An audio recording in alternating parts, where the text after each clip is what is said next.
South, but it's the upper South. It's almost the North, because Maryland is just south of Pennsylvania.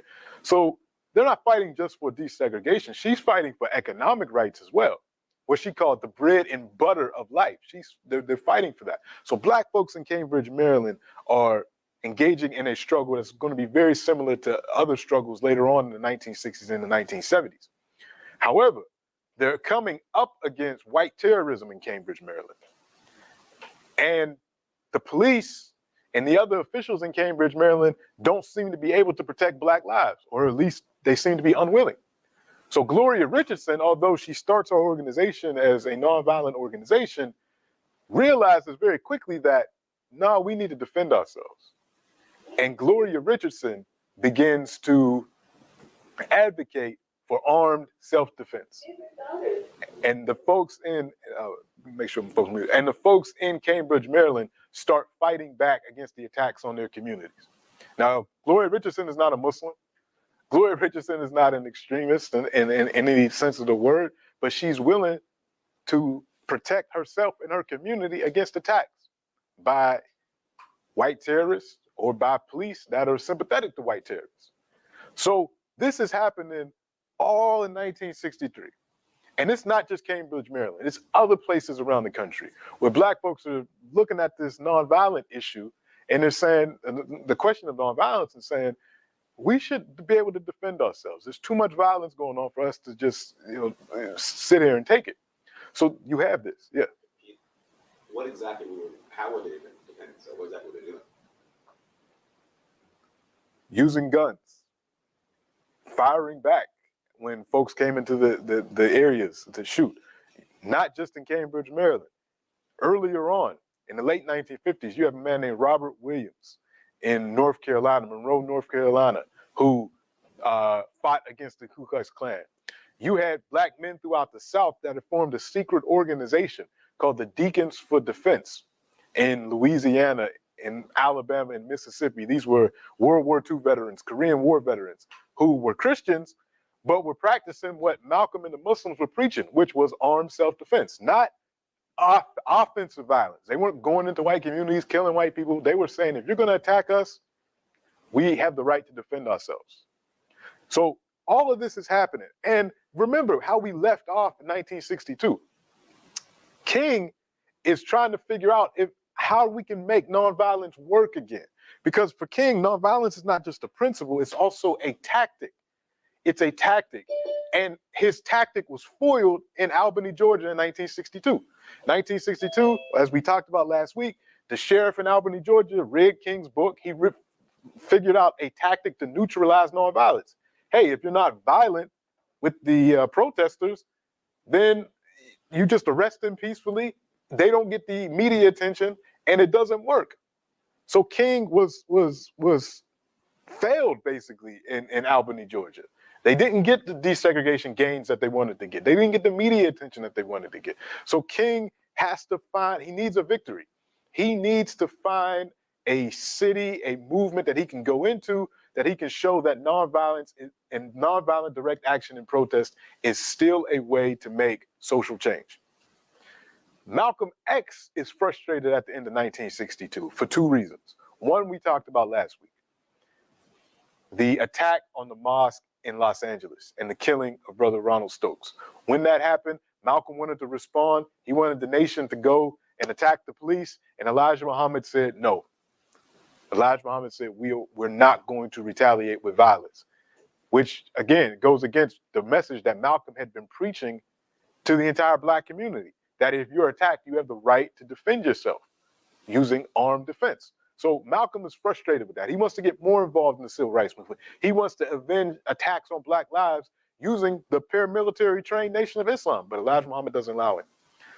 The second reason Malcolm is frustrated by the time we get to the beginning of 1963, Malcolm is slowly coming to realize that his mentor, his father figure, his spiritual guide, the Honorable Elijah Muhammad, that has taken him from where he was in the criminal lifestyle and his animalistic behavior in prison and turned him into this minister, he's starting to realize that Elijah Muhammad has fathered several children with these young secretaries that he's had, over the years.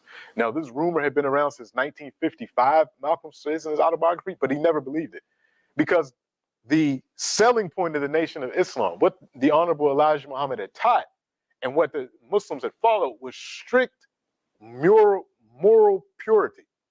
No fornication, no adultery, no alcoholism, none of these things. Being as upright as possible. So for the leader, and people have been put out of the Nation of Islam for adultery. People have been put out for fornication. People have been put out for drunkenness or being caught gambling or all these moral vices that the nation preached against. If you were caught doing it, you would be kicked out for a year, isolated. They call it isolation, where no Muslims could talk to you. You couldn't go into any mosque, any temples, any of the Nation of Islam's owned restaurants or dry cleaners, any of that. You were completely isolated. In fact, Malcolm's brother Reginald had broken some regulations of the Nation of Islam, and Malcolm had to distance himself from his own brother. He saw his brother come into a restaurant one day, and he told him, "You're not welcome here." His own brother. So Malcolm believed this. He believed in the power of the moral message of Elijah Muhammad and how it could change people. So when he started to realize and hear these whispers that Elijah Muhammad was fathering all these children with these secretaries, these young secretaries, it kind of crushed him.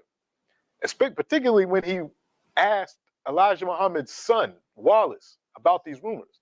And Wallace said, "Yeah, it's true." So then Malcolm went to Elijah Muhammad himself in early 1963. He went to Elijah Muhammad and he said, "Teacher, father, is this true?" And Elijah Muhammad said, "Yes." And, just like other people in biblical times, David slept with Bathsheba, and he gave all this rationale, and he said it was prophecy and all this. So, and Malcolm is just like, what am I supposed to do with this information? So Malcolm says this is going to get out because it had already started to leak out in the black community. People knew about it. People were talking about it. And this is how Malcolm had heard about it. But he goes to the other ministers, some of the ministers on the East Coast, and he brings them together. And he says, "Look, this is what's happening. This is what I heard. This is what the messenger said. We have to deal with this." Malcolm's position was, let me tell the ministers myself what's going on. That way, when it comes out, it won't be so bad. We can, he called it inoculation. You give a little bit of the disease so that once it hits you fully, you'll be able to recover, as opposed to the nation getting hit with all these rumors and all this stuff coming out, because it was going to come out in the press anyway. So Malcolm told these ministers. The problem was you had other ministers in the Nation of Islam that had already been jealous of Malcolm's rise and the notoriety that he was getting, that basically said, well, now Malcolm is spreading gossip about the Honorable Elijah Muhammad, even though he got it straight from Elijah Muhammad's mouth, what happened. So that was causing this break. So Malcolm could sense that there was this jealousy in the nation from other people, and there's all this stuff going on. So you combine his frustration with not being involved in the civil rights movement as much as he wanted to be, his frustration over looking like a hypocrite in terms of armed self-defense because the nation wouldn't allow him to avenge Brother Ronald Stokes and other attacks on black folks. And now this bombshell about Elijah Muhammad fathering these children out of wedlock. So you have all this going on in 1963. Malcolm is dealing with all this. King needs a victory. So since 1963 is starting off in that regard. Oh, wait, it decided to play? Let me see if I can get this to play.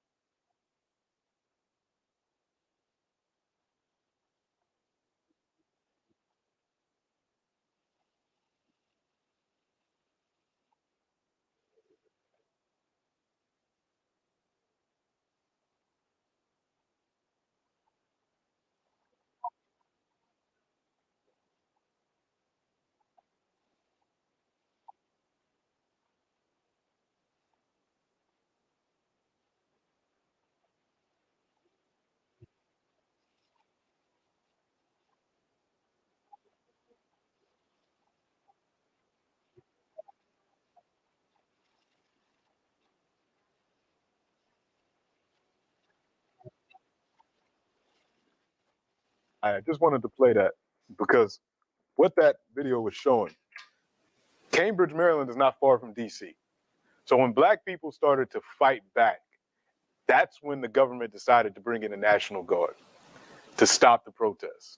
Not when black people were being attacked and black folks' houses were being bombed and all these things. It's only when black people decided to fight back that the National Guard gets sent in. And then the National Guard became, like as the video pointed out, you had black snipers that were shooting at the National Guard. And Kennedy said, oh, you protesters have lost sight of the nonviolence and all this stuff. It's only when black people started to fight back that the National Guard is sent in. And Gloria Richardson was key to all of this. She's the organizer. She's one of the main figures organizing the people in Cambridge, Maryland. So when this happened in 1963, around the country, black folks are starting to come up with this idea. They're starting to say, you know what? Maybe we should march on Washington. We'll get back to that in a minute. This becomes an idea. Also in 1963, a book comes out written by Kenneth Clark. Kenneth Clark is probably most famous for him and his wife coming up with the doll test. I think I may have talked about this in the class before. I'm not sure. If I did, I'm just going to repeat it. When they were trying to prove Brown versus Board of Education, the fact that black children going to all black schools and white children going to all white schools was detrimental to black children, that racial segregation was itself detrimental to black children, they used the doll test as a piece of the evidence to show. And Kenneth Clark was a psychologist. His wife was a psychologist. What they would do, they took black children and they put two dolls in front of them that were basically identical with the exception of their skin color. One doll was black, one doll was white. Kenneth Clark would tell the children, okay, tell me which doll is the smart doll. Which doll is the truthful doll? Which doll is the clean doll? Which doll is this, that, all these positive attributes. And the children, by and large, would point to the white doll. These are black children. They would point to the white doll. And then Kenneth Mamie Clark would ask, which one of these dolls is ugly? Which one of these dolls is untruthful? Which one of these dolls is stupid? All these negative attributes. And they would point to the black doll. And then the big shocker was Kenneth Clark would say, now, which one of these dolls look like you? And you would see the children doing this mental gymnastics because they know if they point to the black one, that all those negative attributes that they pointed out, they're saying that that's a part of them. And some would choose the black one, and then some would choose the white one, which is like, I want to be associated with all these good things that I put on this doll. So I'm going to say this doll looks like me. So all this evidence was given at the Supreme Court, and it's one of the reasons why Brown versus Board of Education, in addition to all the constitutional reasons, passed the Supreme Court. But anyway, Kenneth Clark writes this book called The Negro Protest. And he interviews Malcolm X, he interviews Martin Luther King Jr., and he interviews James Baldwin. And it's all published in this book. And all three of them talk about each other in the book. It's a very good book that you can find. It's online, you can find it, and you can read it. But when Kenneth Clark talked to Malcolm, Malcolm put out his ideology in 1963. This is what Malcolm said in 63. Complete separation. Not only physical separation, but moral separation. This is why the Honorable Elijah Muhammad teaches the black people in this country that we must stop drinking, we must stop smoking, we must stop committing fornication and adultery, we must stop gambling and cheating and using profanity, we must stop showing disrespect for our women, we must reform ourselves as parents so that we can set the proper example for our children. Once we reform ourselves of these immoral habits, that makes us more godly, more godlike, more righteous. This means we are qualified then to be on God's side. And it puts us on God on our side. God becomes our champion then and makes it possible for us to accomplish our aims. And then Clark asked Malcolm, he said, this movement then is not particularly sympathetic with the integrationist goals of the NAACP, CORE, Martin Luther King, and the student nonviolent movement. And Malcolm said, Mr. Muhammad teaches us that integration is only a trick on the part of the white man to lull Negroes to sleep, to lull them into thinking that the white man is changing and actually trying to keep us here. But America itself, because of the seeds that it has sown in the past against the black man, is getting ready to reap the whirlwind today, reap the harvest. Just as Egypt had to pay for its crime that it committed for enslaving the Hebrews, the Honorable Elijah Muhammad teaches us that America has to pay today for the crime that it is committed in enslaving the so-called Negroes. So Malcolm's putting his ideology out there, but really it's not completely his ideology. Everything that he says up until the end of 1963 always starts with the Honorable Elijah Muhammad teaches us, because Malcolm didn't see himself as necessarily the leader. He saw himself as a representative of Elijah Muhammad. So His philosophy, complete separation, white folks over here, black folks over here. Let's get ourselves morally straight, which again goes to why he was so hurt when he found out about the misdeeds of Elijah Muhammad. So this is what Malcolm is preaching. Same book. Kenneth Clark asked Martin Luther King about Malcolm X. Clark said, yes, I've admired your ability to feel this, and I must say to you also that as I read your expounding of the philosophy of love, I found myself often feeling personally quite inadequate. Malcolm X, one of the most articulate exponents of the Black Muslim philosophy, has said of your movement and your philosophy that it plays into the hands of the white oppressors, that they're happy to hear you talk about love for the oppressor, because this disarms the Negro and fits into the stereotype of the Negro as a meek, turn the other cheek sort of creature. Would you care to comment on Mr. X's beliefs? King said, well, I don't think of love as in this context as emotional bosh. I don't think of it as a weak force, but I think of love as something strong that organizes itself into powerful direct action. Now, this is what I try to teach in the struggle in the South, that we are not engaged in a struggle that means we sit down and do nothing, that there's a great deal of difference between non-resistance to evil and non-violent resistance. Non-resistance leaves you in a state of stagnant passivity and deadly complacency, where non-violent resistance means that you do resist, in a very strong and determined manner. And I think some of the criticism of nonviolence, or some of the critics, fail to realize that what we are talking about is something very strong, and they confuse non-resistance with nonviolent resistance. And that was a nice way of explaining his differences with Malcolm. Malcolm would often call King and Uncle Tom, and other leaders like that. He would call them Uncle Toms in these names. One thing about King, King never publicly talked about another black leader. King never did that. Malcolm did that quite often, particularly before end of 1963. King never did. But he's right in his explanation to Malcolm. What they were doing in the South was not non-resistance. They weren't just letting white people do anything. They were non-violent. Do you know how much strength it takes to be non-violent? King would teach this, and his people in the Southern Christian Leadership Conference and the workshops that the Student Nonviolent Coordinating Committee put on, they would teach people that it takes tremendous amount of strength to go up to a policeman with a billy club, with a firearm, with a taser, with a fire hose, and you're unarmed. You have no weapons. All you have is your faith in God and your belief that what you're doing is righteous. You know how much strength that takes? It's easy to go up to somebody if you both got a gun and you're ready to duke it out, but if you don't have anything but your faith in God, that takes a lot of strength to not fight back. So King was saying, this is the tactic that we're going to use. It fits with my philosophy as a Christian, and it fits for the practical needs of black people in the South. So here, him and Malcolm disagree, but King needed to prove this. Because again, Albany showed that there's ways to get around nonviolence. If you're a white man and you want to hold up segregation, if you actually read King's book, you can figure out tactics to get around it. Well, one place where King knew that he would get the type of reaction to his nonviolent positive action, Birmingham, Alabama. Birmingham, Alabama. 1963, Birmingham, Alabama was basically run by a white man who was a sheriff at one time. He was a different type of city executive at another time, named Eugene Bull Connor. Now, unlike Laurie Pritchard in Albany, Georgia, who had read King's book and he was a white man, he was ready to maintain segregation, but he just arrested the people peacefully, put them in jail, let them march, and then they eventually had to leave Albany. Bull Connor was a stone cold racist who wanted to punish black people. So when the Birmingham campaign started, this campaign was designed to desegregate the downtown area of Birmingham, where black people would go to shop, they couldn't try on clothes. So if you were a black person, if you even got waited on in the store, they wouldn't let you try on the clothes. You either had to buy it and you couldn't even return it. So if it didn't fit, hey, you're out of it. You know, you couldn't sit at the lunch counters. You were, treated badly in all these public areas in Birmingham. So the task was, let's desegregate the area.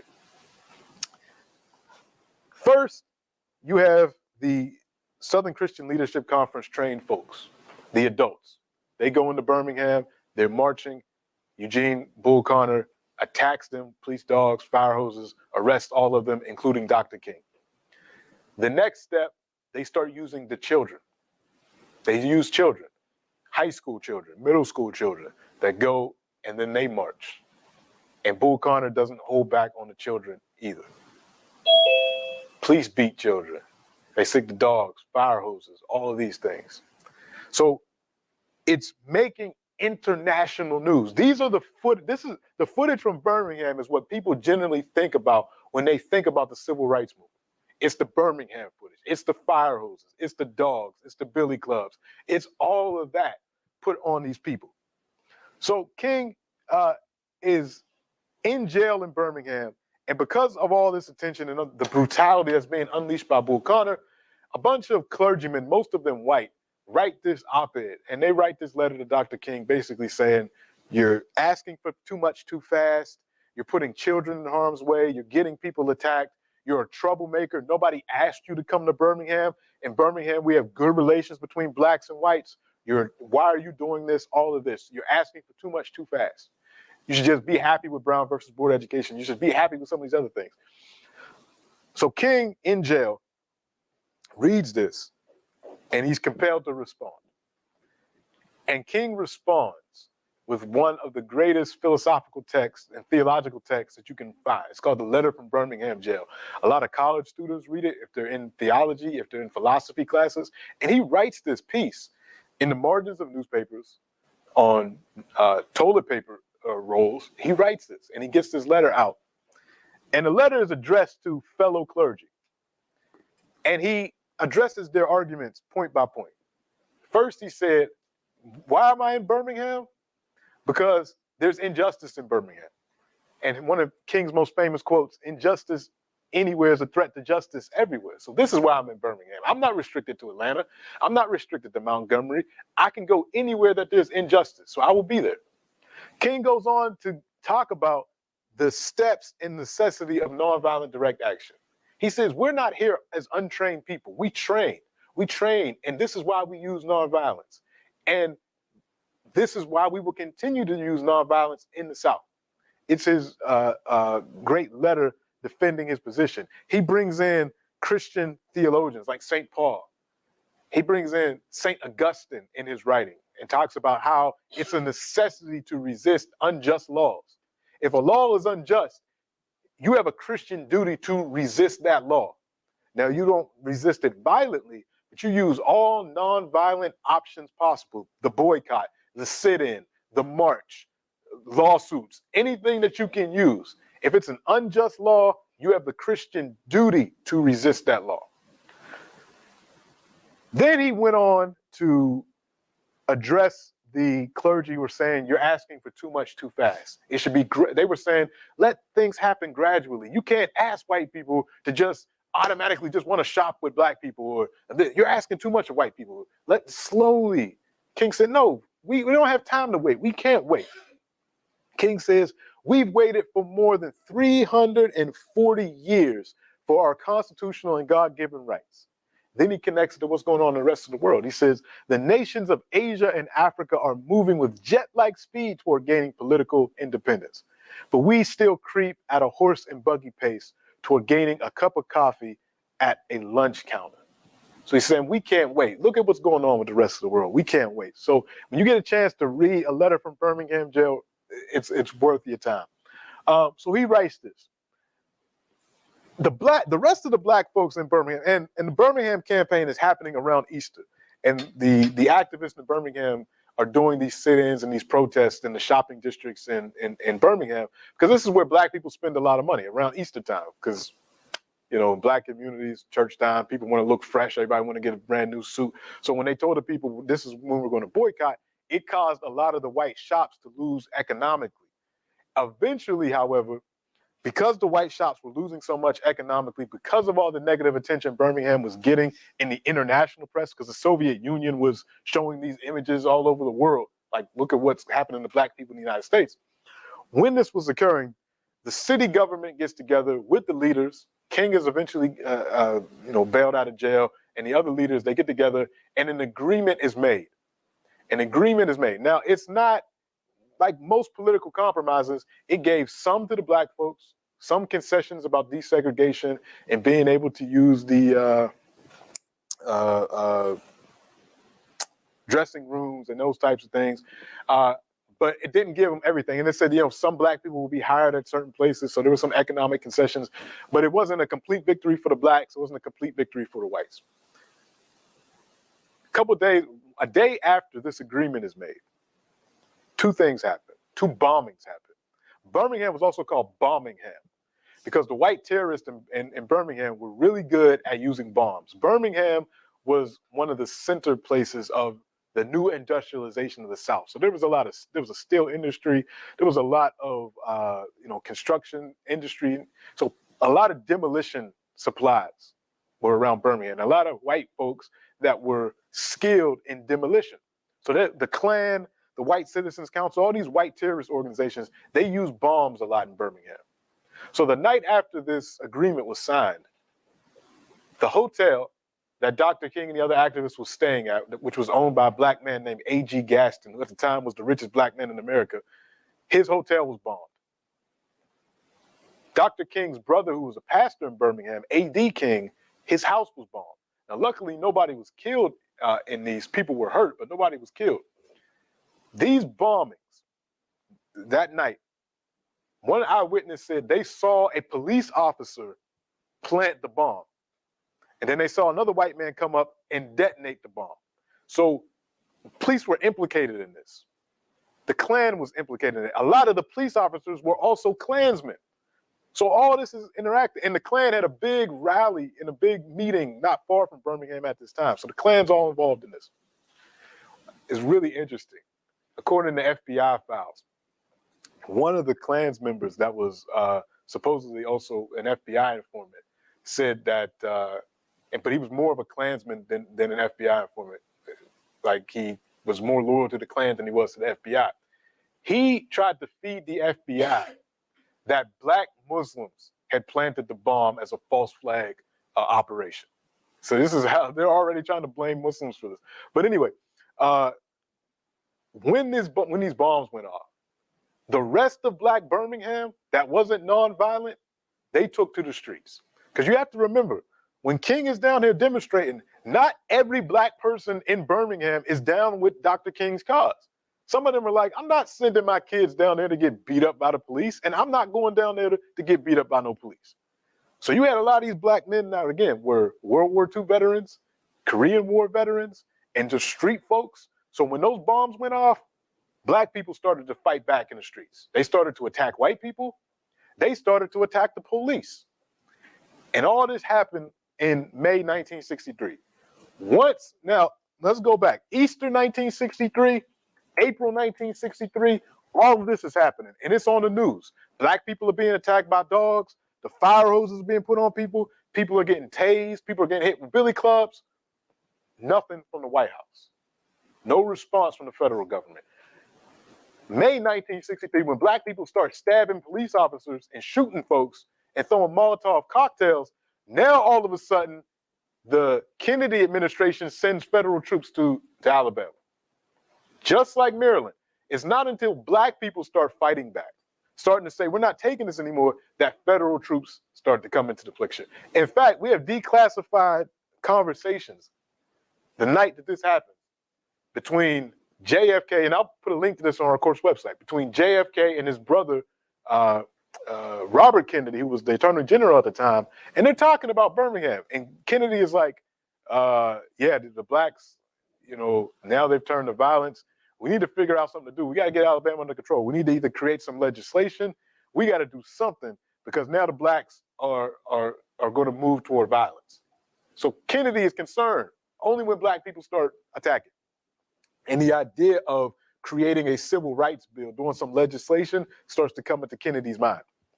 We'll get back to that. All right, so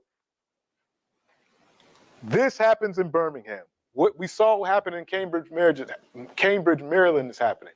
So black people around the country are saying, we need to go to Washington. We need to go demand change right at the Capitol.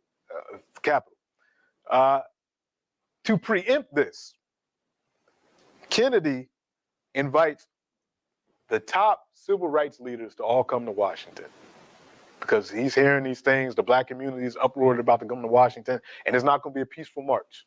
Black people about to occupy Washington. So Kennedy invites King, A. Philip Randolph, Roy Wilkins from the NAACP, John Lewis from SNCC, a couple other people. They're called the Big Six, these top six civil rights organizations. The Southern Christian Leadership Conference, the Student Nonviolent Coordinating Committee, the NAACP, the Urban League, and A. Philip Randolph's Brotherhood of Sleeping Car Porters, and there's one more. I think I said SNCC. So they're all there. And they meet with Kennedy, and Kennedy says, I'm going to hook you up with these white philanthropists.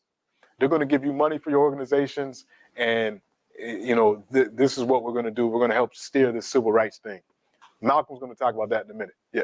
Was Malcolm even in the fight for that? No, of course not. Of course not. No, no, he's not. No. This is when the March on Washington occurs. These Big Six decide to pick up an old idea, an idea that A. Philip Randolph had this idea for a March on Washington in the 40s. And he had threatened to march on Washington unless the military was desegregated. But they called it off because the president actually issued an executive order desegregating the military. This March on Washington, August 28th, 1963. Everybody knows this march. It's the I Have a Dream March. Malcolm X was at this march. A lot of people don't know that. Malcolm was there.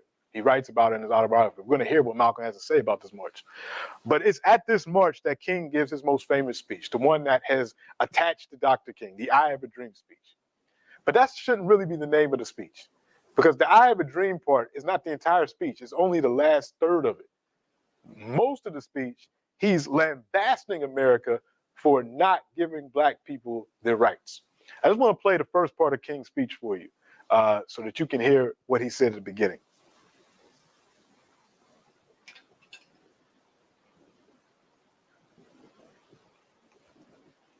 And after we watch this, we'll hear from Malcolm. I'm on YouTube.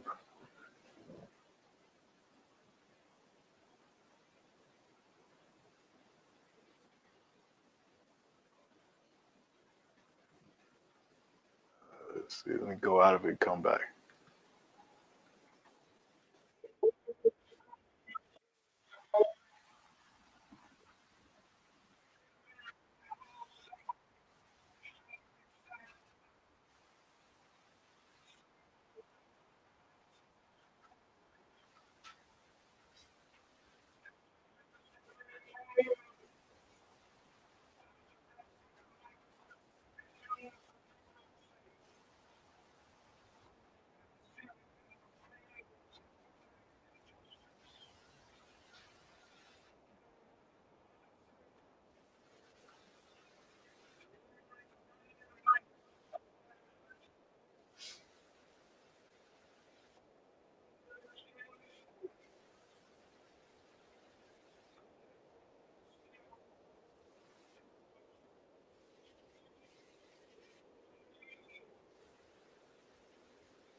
So I just wanted to play that part of it when he talks about America giving black folks a promissory check that's come back insufficient funds, because that's the part of the speech that nobody plays. They just jump all the way to the "I have a dream" part, which he wasn't even going to do until Mahalia Jackson said, pushed him to, King, tell the people about the dream, add that to your speech. He wasn't even going to talk about it. That was his speech. It's like, we're here for a particular reason. You've made us promises that you have not kept. Malcolm was at the March on Washington. He writes about it in the autobiography. And in one of Malcolm's great speeches, last week I said we were going to talk about the Battle of the Bullet. I made a mistake. I was actually too early. We're going to talk about that next week. This speech by Malcolm is where he talks about the House Negro and the Field Negro. It's called The Message to the Grassroots. Malcolm gives this speech in November 1963. He's just about to break with the Nation of Islam, but he has not yet. It's about November 10th, 1963. He's in Detroit, Michigan. He's at a church, actually. So he's giving this speech. It's not in a temple. He's at a church. So when you hear the black people cheering for what he's saying, these are Christian black people that are cheering in Detroit. Malcolm talks about the March on Washington. Malcolm gives this speech, and this is what he says. And the march was in August. August 1963. I think I got the tactic for this. So I go forward, and then I go back. At least that's what worked last time. We'll see. Maybe let me be patient.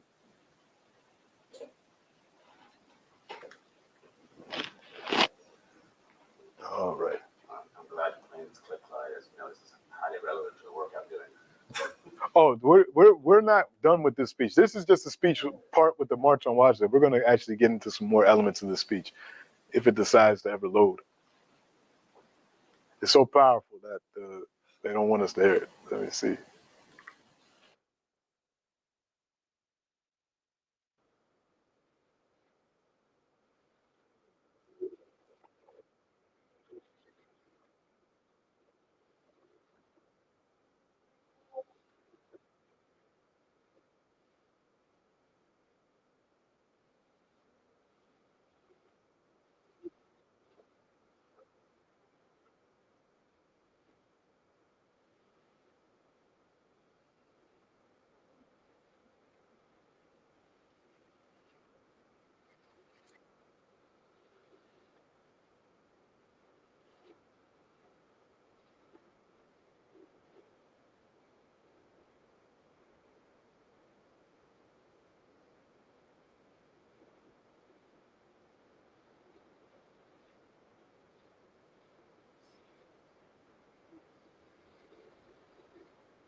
Like, it's hard to hear.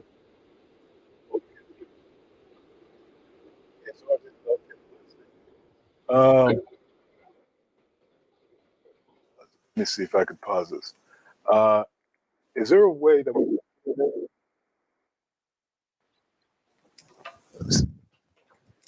One second, everyone. Is there a way?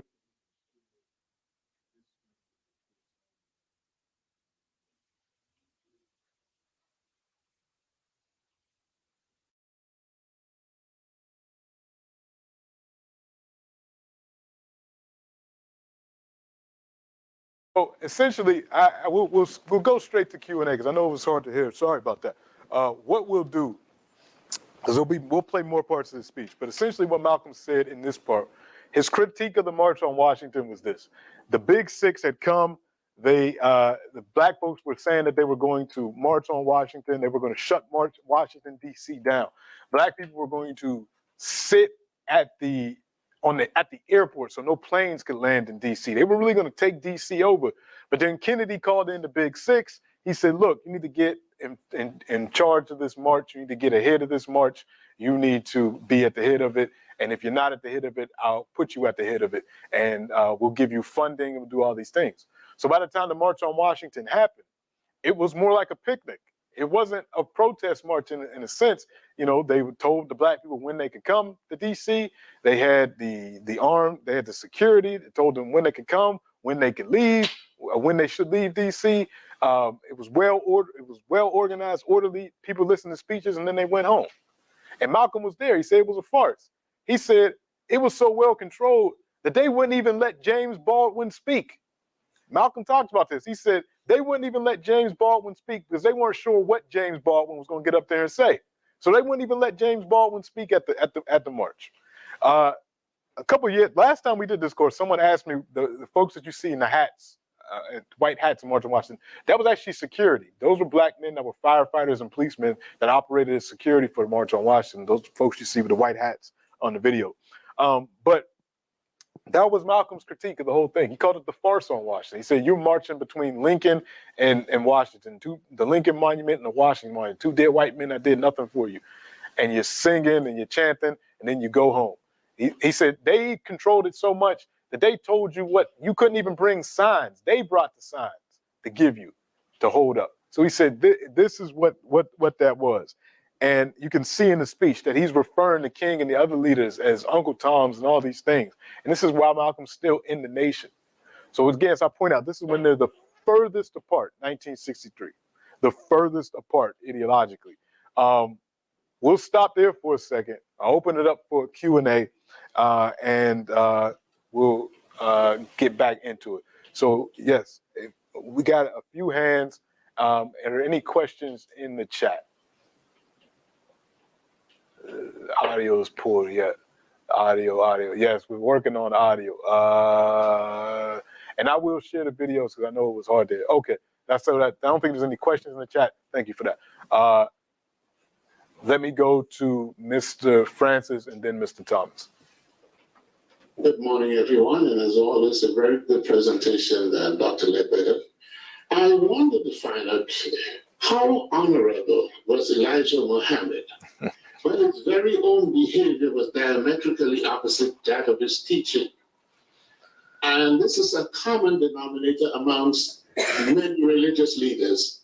I know a bishop in Toronto who just came out of jail for sexual impropriety amongst two sisters in his church. And guess what? He's back on the pulpit preaching again. Yeah. It's a constant in a lot of these organizations, and like you said, particularly religious.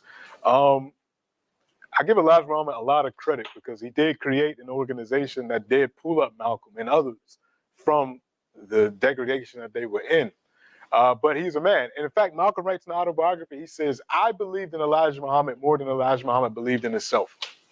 And that's kind of what a lot of us do with religious figures and with people. We put them up on these pedestals and we build our whole existence around them. So when they fall, when they do something, it's like in our minds, we can't accept that this person would do that. So we start making all types of excuses that we wouldn't make for anybody else. We start making for them. So we have that going on. But Elijah Muhammad, for all his faults, did create an organization or helped sustain an organization that produced the Malcolm X. And we can never forget that. And it was a very powerful organization to clean people up, get people jobs, economic opportunities. They had farms, they had businesses. So it is good and bad to it. But yeah, that is something that we do see carried on. I mean, we don't have to get too much into it. I won't get too much into it, but King was doing the same thing. And he didn't get nobody, King didn't get anybody pregnant, but Dr. King was definitely stepping out on his wife. And that is well known. And that's a part of his legacy as well. It doesn't define his legacy, but it is a part of it. But wasn't that a strategy of the FBI to try and induce Dr. King to step out on his wife? No, the FBI, he was stepping out on his wife, and the FBI had it on tape. And the FBI told King that we're going to release this. If it basically insinuated, if you don't kill yourself, we're going to release this. But I don't think the FBI, I don't think it was a honeypot trap. I don't think the FBI paid the woman or anything like that to set him up. I think he just was stepping out on his wife and got caught by the FBI. In fact, when not long after King won the Nobel Prize, a box was sent to his house that his wife actually intercepted because he wasn't home, and it particularly had these tapes of Dr. King, cheating on his wife, and with the note attached, basically saying, you should do the right thing and kill yourself, or we're going to release these tapes. And his wife got it. So how Coretta Scott King reacted to that, we don't know. I mean, she didn't divorce Martin Luther King, but that being said, like, these people are human. They're not gods. They're not this, and they make these types of mistakes. I think the big thing and had that have come out at the time, it probably would have derailed the movement in a lot of ways, in a lot of people's eyes. Yeah, it's a real thing. It's a real phenomenon. Mr. Thomas, and then Robert. Morning, all. Again, the more I listen to his lectures, the more I wonder, who is an American Negro? Those that were brought here were slaves, and those who were born here will never be accepted for their slavery. And if you listen to the national anthem, it talks about the strong and the brave. We will never get a chance to be acknowledged as strong or brave in this system. So who really is the American Negro? That's a good question. And in fact, during this time in the Nation of Islam, they called black people the so-called Negro. I mean, for the Nation of Islam, black people, that they never really accepted that term. They used it, but they never really accepted it. And they definitely didn't call themselves American, because Malcolm used to teach at the time. He said, black people aren't Americans, because if you were American, you wouldn't have to fight for civil rights or human rights or your constitutional rights. You would just have them. He said, if we're all sitting at a table and food is being served and everybody else is eating but you're not a diner. Yeah, you're at the table, but you're not a diner.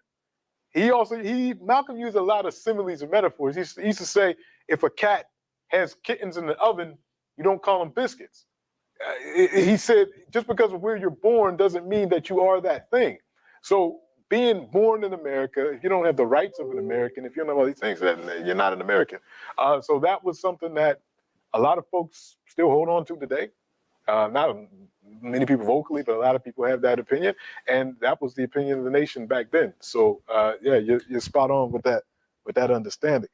Robert, go ahead. So that example of the what happened to the March on Washington, I actually didn't know that the history that there is basically a community initiative to go do a more radical march, and that's why we see this a lot, that where they're like, oh, well, we don't want the radical thing to happen, so they created more like a co-op version of it, right? And so in the work that so actually this is a question at the end, but in the work that I do with the hub, I certainly noticed that the system's designed to give a little bit of money to some of our people to do stuff, to do some good work, helping our people who are in crisis. But no money goes to the organizations that are trying to change the system fundamentally that puts them in crisis in the first place, right? And actually, I got no problem with the folks who are just like helping people in crisis. There's a lot of people in crisis that needs to happen, but when they also get in the way of organizations that are trying to fundamentally change, that's a problem. So, and so my question to you is, just from looking at history, and then, like, this is the civil rights. Let's stick on the Civil Rights Act, for example. Would that have happened if Black people weren't burning shit down? It doesn't sound like it, because the actual, again, and I'm going to share all the videos and things. I'm going to share on our course website so you can see this. But I just recently listened to it not long ago, because I didn't even know it was out. I saw the text version of it, but there's actual declassified recordings. So the U.S. has tons of material from presidents, audio recordings that have been declassified, and it's not on some conspiracy theory website. I'm not going to get you in trouble. The police aren't going to knock on your door or anything like that. This is actually in the JFK library website dedicated to President Kennedy. You can go on there and listen to President Kennedy and his brother Robert Kennedy, Attorney General, talking about Birmingham, saying, look, Black folks are becoming more violent.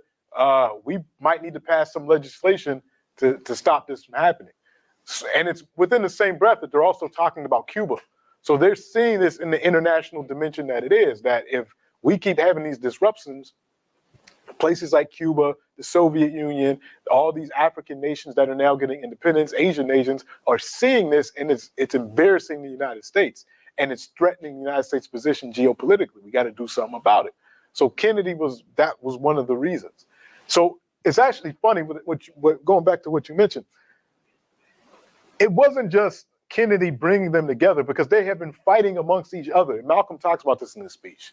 The NAACP was mad at King and them because they would have these demonstrations, and then there'd be the NAACP that had to use their resources to get them out of jail or to use their legal funds. And they were mad at the Student Nonviolent Coordinating Committee, the young people that were engaging in these actions. And they were all bickering with each other in the press and all that. So Kennedy and them, they brought them together and they said, look, we have access to all these white philanthropists, and we'll make sure that we start a fund, a civil rights fund. Then you'll get some money, your organization will get some money. That way you all don't have to be fighting each other in the press over money. And they all got a certain amount. And then, according to Malcolm, they were all, and this was all in the press, because Malcolm is getting this information from the newspapers. Malcolm is saying that they got a certain amount of money before the march, and then after the march was over, they were going to get a certain more amount of money. Just make sure that things went well at the march. It wasn't no funny business. So yeah, that's a strategy, and we see this in 2023. We saw it definitely in 2020. We can look at the Black Lives Matter movement. One of the ways that you can easily derail a movement, throw money at it, and see how people react once the money comes, and what happens. Nation of Islam is the same thing. I mean, they weren't getting money from the federal government, but once the money started getting into the millions, and people it wasn't just about preaching separation and all this. You had an institution with millions of dollars flowing through it. And Elijah Muhammad at this time is one of the richest Black men in America. He has a house, a mansion in Chicago, basically a mansion in Phoenix, Arizona, where he's living because of his chronic bronchitis. His family members are getting rich. His older son. So they're the ones that are looking at Malcolm. And one thing about both of these men, about Malcolm and Martin Luther King Jr. Now, Martin Luther King is in this big six, but when I talk about them getting money, I don't want you to think in your mind that King is somehow getting paid by the government or anything like that. King is taking this money for the Southern Christian Leadership Conference to do the things that they need to do. So King is not as Malcolm is trying to present him as a tool, he's not any type of tool of the government. He's saying, well, if these white philanthropists will give us money to support the work, then we'll do it. This is King in 1963. This is going to change in a few years. But King is not taking any of this money for himself. King never took money from the movement to enrich himself. He had his salary as a pastor when he was pastor of Dexter Avenue Baptist Church in Montgomery. And then when he was co-pastor, he eventually moves to become co-pastor of Ebenezer in Atlanta with his father's church. And he has his salary as a pastor. He has a modest-sized house, a regular car. His family is living a regular lifestyle. He's not getting rich off the movement. Same thing with Malcolm. Malcolm is even in worse strength because everything he owns basically is owned by the Nation of Islam. His house is owned by the Nation of Islam. The car that he drives is owned by the Nation of Islam. He would get money, to do things, to travel and all this, all from the nation. He never took a dime. He writes in the autobiography, the only major fight that he had with his wife was about the fact that he had no money saved up for life insurance. And at this time, he has 4 children. He has no money. Everything is tied into the Nation of Islam. So for Malcolm to have that much faith in the institution, which essentially is that much faith in Elijah Muhammad, for him to break with the Nation of Islam, it's not just, we normally think somebody's leaving an organization, and it's his entire life. And it would be deadly repercussions for that. We're going to get into it. So we're going to go past this for a minute. All right. A month after the March on Washington, actually not even an entire month, a few weeks after the March on Washington, we get one of the most deadly examples of white terrorism in the history of the United States. Again, Birmingham/Bombingham, Alabama. September 15th, 1963, 4 little girls are going to church for Sunday school, and a white terrorist blows up the church, kills these 4 little girls who were just going to church for Sunday school. One of these girls was a friend of future activist Angela Davis. Her family's from Birmingham. This connects to so many other stories. Angela Davis could have easily been accompanying her friend to church that Sunday. So 4 little girls were killed in this church a few weeks after this great march. Malcolm is incensed. King is incensed. The nation is incensed. The Black nation is incensed. 4 innocent girls killed by white terrorists. Malcolm is extra incensed because you have to think, 4 little girls get killed. Malcolm is a father at the time of 4 little girls. So it's the loss of life, but you have to think about it from his perspective. Being a father, when you see Malcolm here with his wife, with Muhammad Ali, who had just joined the nation in 1963 as well. He had met Malcolm a year earlier in 62 in Detroit, him and his brother, and then eventually Malcolm and others bring him into the Nation of Islam. So by the time he becomes the world champion in 1963, he is pretty much a convert and a member of the Nation of Islam. But anyway, Malcolm has 4 little girls. Malcolm, again, wants to practice that arm. He wants the nation to go into Birmingham and fight the white terrorism. He wants that battle. He wants white people to pay, the white terrorists to pay for these actions. King, on the other hand, is still committed, even in the sight of all of this. And King has 2 daughters at this time. But even in the sight of all of this, King is still committed to nonviolence as a principle. He actually gives the eulogy at the funeral for these 4 little girls. And King says, "So I stand here today to say to you this afternoon, to all assembled here, that in spite of the darkness of this hour, we must not despair.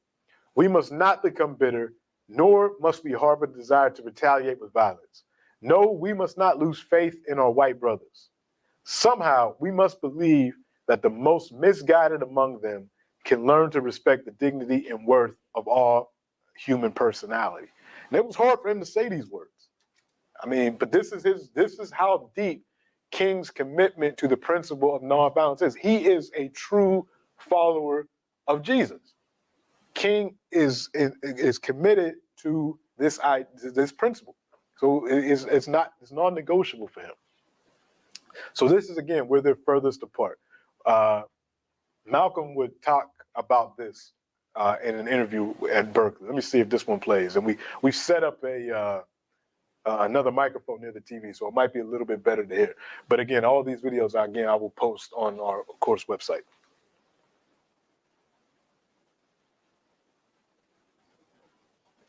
If this one decides to cooperate with me.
It's,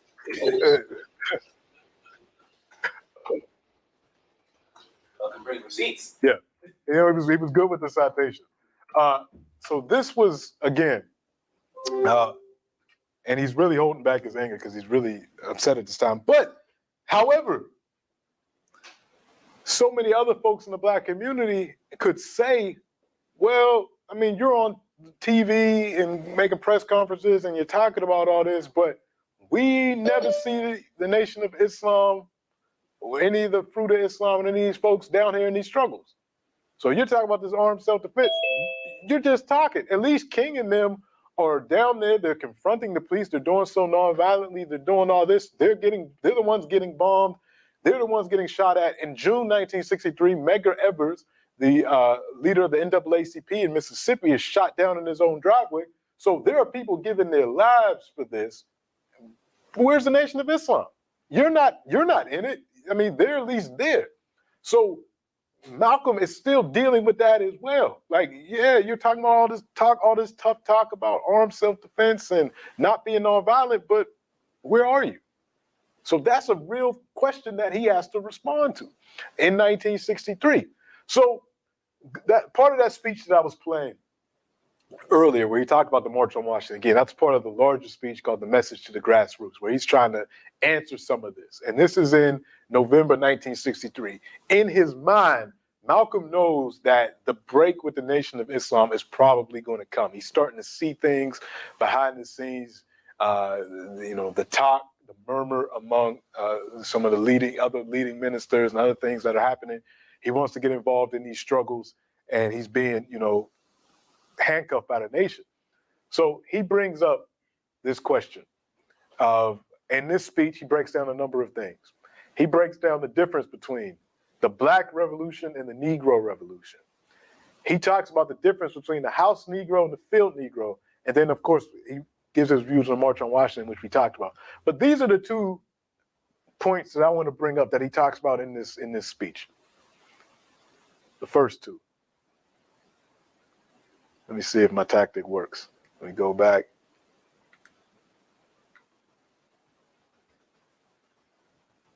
All right, let me see if it works. Oh, no.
Dr. King is going to have a very similar critique, different conclusion, but a similar critique in a few years about violence in different places. So he's talking about the difference in the Black Revolution and the Negro Revolution. This is when he gets into the House Negro and Field Negro conversation, another one of Malcolm's great analogies that he presents. And one of the things that Malcolm was very well known for bringing up into the discourse. Let me see if I can get it.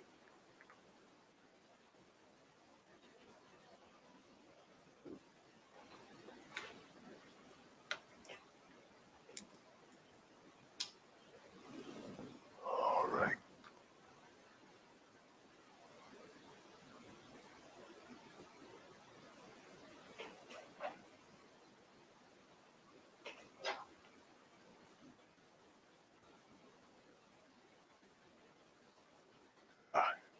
Come on now.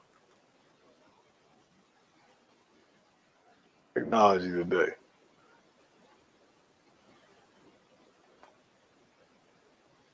All right, for the sake of time, I'll just paraphrase this because it seems to be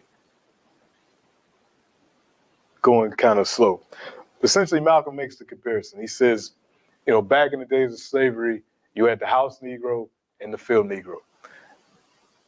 The house Negro lived in the house, lived either in the attic or in the basement, close to the master, loved the master more than the master loved himself.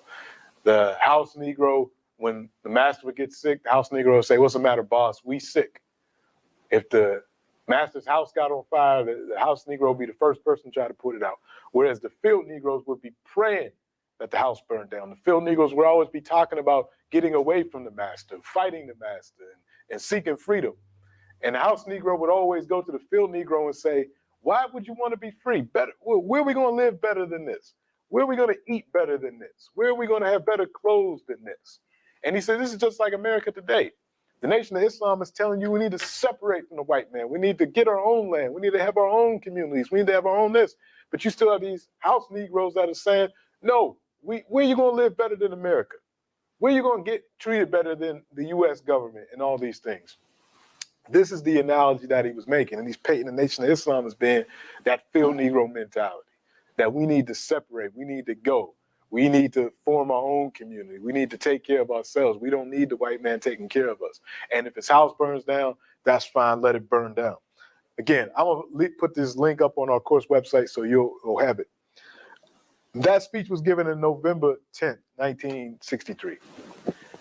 Then November 22nd, 1963. This is the day that President John F. Kennedy is assassinated in Dallas, Texas. Malcolm already said earlier in 1963 in the quote that we read from Kenneth B. Clark's book that there was going to come a time where all of that violence that America puts out is going to come back and haunt America and punish America. He said, just like Egypt was punished for its treatment of the children of Israel, that's what will happen to America. Well, it was very prophetic.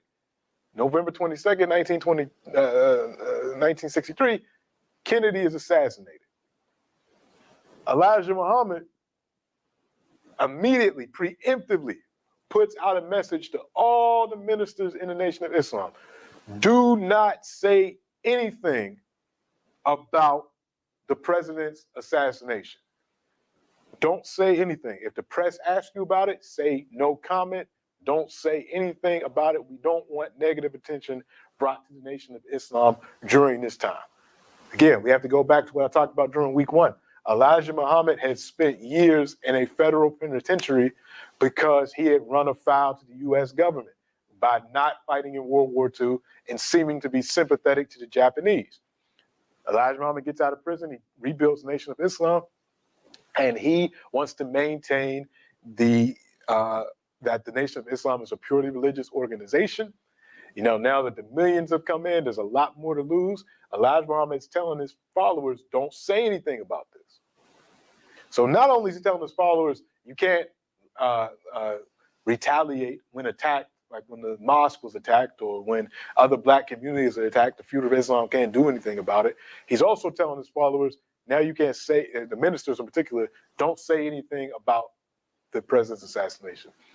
Well, Malcolm wrestles with this for a minute, but then he realizes that this is the time to disobey the Honorable Elijah Muhammad. He wasn't necessarily going to, I think he knew he was going to leave, but I think even in his own mind, he wasn't completely sure if he was going to go or not. But he gives a speech. He doesn't say anything about the assassination in his actual speech. Once the speech is over, there's a press conference, and the press asks him about it. And Malcolm responds truthfully. He says, "This is chickens coming home to roost." And he paints it internationally.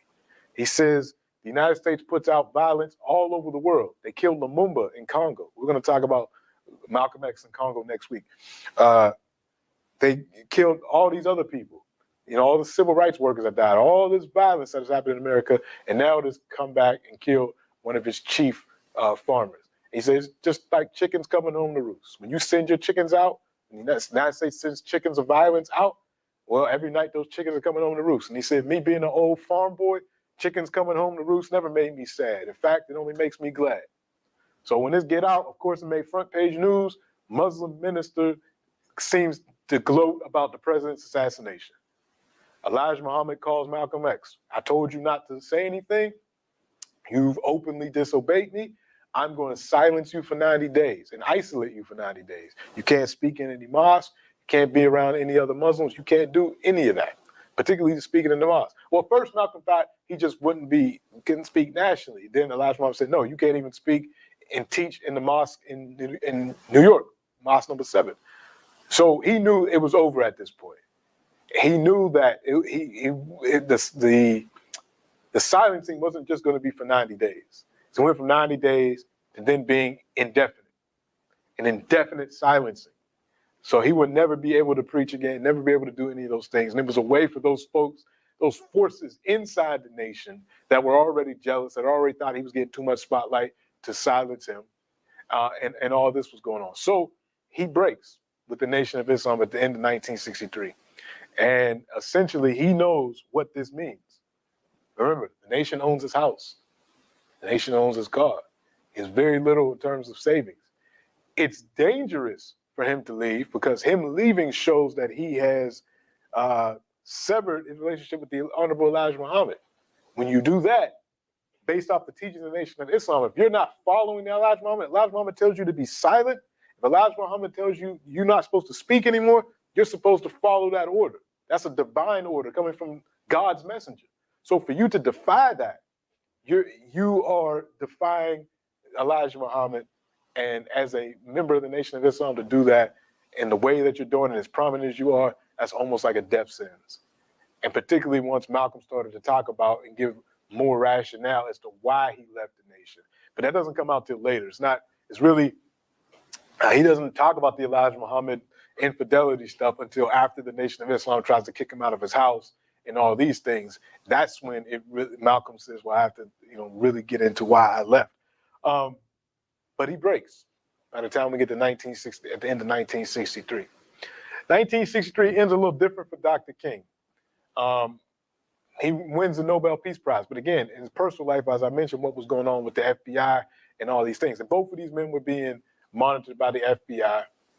The Nation of Islam, FBI informants were all throughout the Nation of Islam. King was members of the SCLC. You had FBI infiltration in both SNCC and the SCLC. So all these people are under surveillance. Most of that done at the behest of J. Edgar Hoover, who had also hired the first black FBI agents to infiltrate the Garvey organization in the 1920s. So it's something that's been going on. But King wins the Nobel Peace Prize. Not long after that, in 1964, then the legislation that Kennedy had talked about after the Birmingham riots is going through the process. And by 1964, the Civil Rights Act is going through Congress.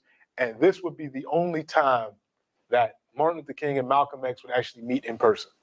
In March, I believe it was March 1964. They're both in Washington for the deliberations on the Civil Rights Bill that's going to pass as the Civil Rights Act. And briefly, after observing the deliberations, they meet in a lobby in D.C., and that's where this famous photo was taken. They spend a few minutes, talking to each other. We don't know the content of that conversation. Neither one of them, said anything. But they met, they discussed. I think King Man talks about it in a writing later on. But this is at the point where he's left the Nation of Islam. And one of the things that he does, which we'll talk about next week, is he's trying to reorganize himself both politically and spiritually. He reaches out to all those civil rights leaders and he apologized. Malcolm apologized. He says, I've said some horrible things about you in the past, and I hope you forgive me. And I know you, not King, but other civil rights leaders had said some horrible things about Malcolm. And he said, I forgive you. Hope you forgive me. We need to work together and figure this thing out.